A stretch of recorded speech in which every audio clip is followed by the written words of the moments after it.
Ganyan mga bayan.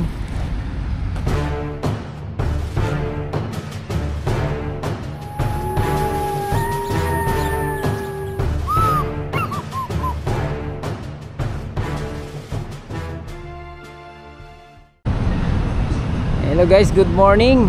Ayan, dito muna tayo sa ating Dolomite Beach mga bayan. Ay update tayo ngayon ng panibago. Ito mga kababayan, medyo tanghali na mga bayan, no? Pero yung ating mga kababayan nandito, tuloy-tuloy pa rin sa pagdating. Iba dito nakatambay lang, papalamig lang dito mga bayan, lalo na habagat ang ating panahon ngayon. Mahangin, no? Ayan. So far mga bayan, malinis pa rin naman yung ating Dolomite Beach dahil nga sa automatic, mukhang masigasig yung ating ngayon, DPS tsaka anong tawag dito, yung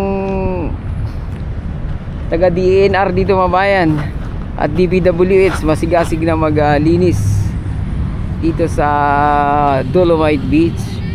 Ayan, so dito naman so far, ito dahil sa malakas yung alon nito nung mga nakarang araw, naghalo yung grease sand at saka yung Dolomite sand mga bayan. Ay naman ang ibabaw,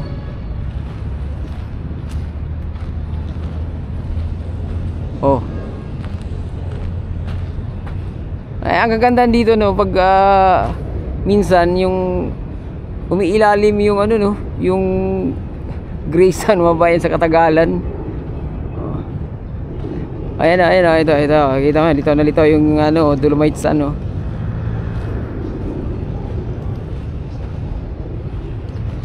halatang to, tinulak yung mga bayan.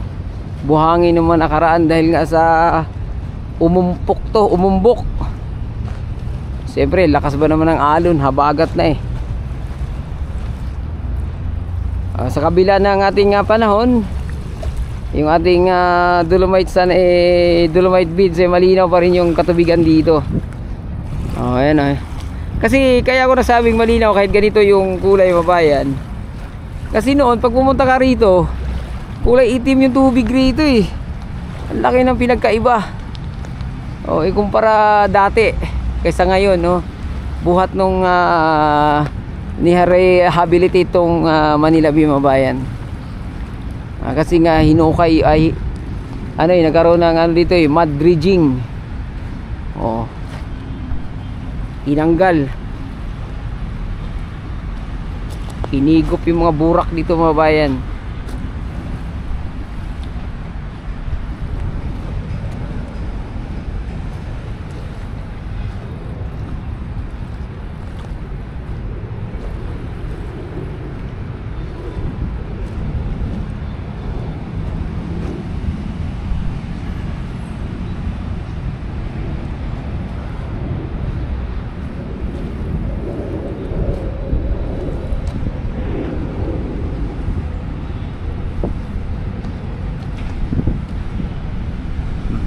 Yung ating Dolomite stone, yung marker natin dito, ayan, na mayagpag.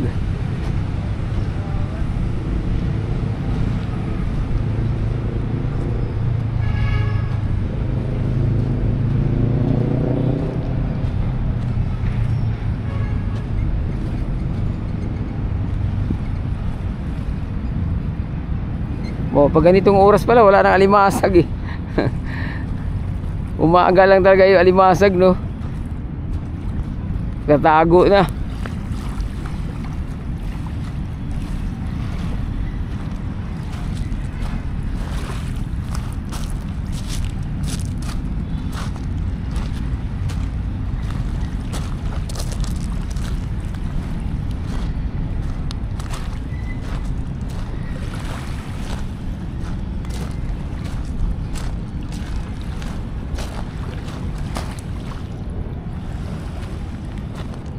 Tingnan nyo, ang ganda talaga ayun yung mga isda, andan pa rin ang dami. Nagtatalunan mga bayan.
Grabe, nagtatalunan pa rin mga isda dito, no?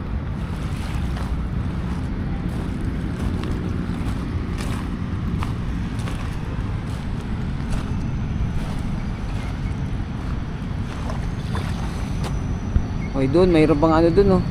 Yung tawag nun, yung garbage crusher mga bayan, o trash crusher, oh. Paglalo siguro tong ano, no, pag-igian tong pag-develop dito sa ano mga bayan, Manila Bay, o dagdagan pa to, pahabain pa tong Dolomite Sand na to hanggang doon sa may Manila Yacht Club mga bayan. Ano, siguro mas lalo tong ano, gaganda, tapos marami nang maliligo rito. Ang kulang na lang kasi dito mga bayan, yung paliguan eh. Kasi pag once na pinaliguan tong Manila Bay na to, sigurado ako dudumugin to ng tao eh. Kahit hindi panahon ng summer eh. Ano ganito oh, tingnan mo. Ay, ada ba na yung panahon natin dito? Eh, di ba? Oh, ganyan mga bayan. Kalain mo yun. Oh. Ayan oh. Grabe. Kaya pag ano to, dudumugin talaga to ng tao mga bayan. Di lang mga lokal lang dudumog dito, pati mga foreigner. Yun lang ang kulang talaga dito eh, yung pwede ng paliguan.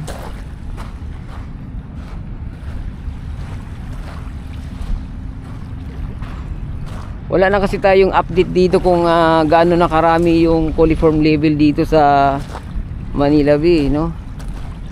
Yan natin alam kung mataas na ba.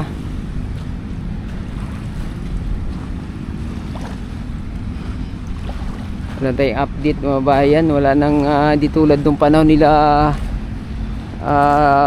former President Duterte. Active na active yung DNR sa pag-update kung gaano nakadami o mababa yung coliform bacteria dito sa Dolomite Beach. Mabuti pa yung kalapati oh. Ayan oh. Oh.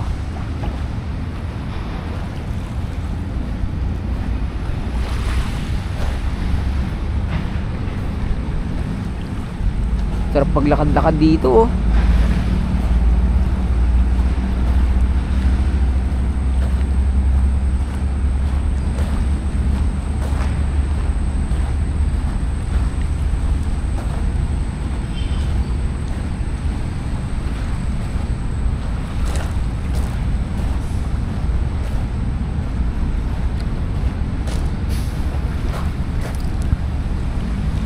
Ayan, so hanggang dito na lang muna yung ating update, no.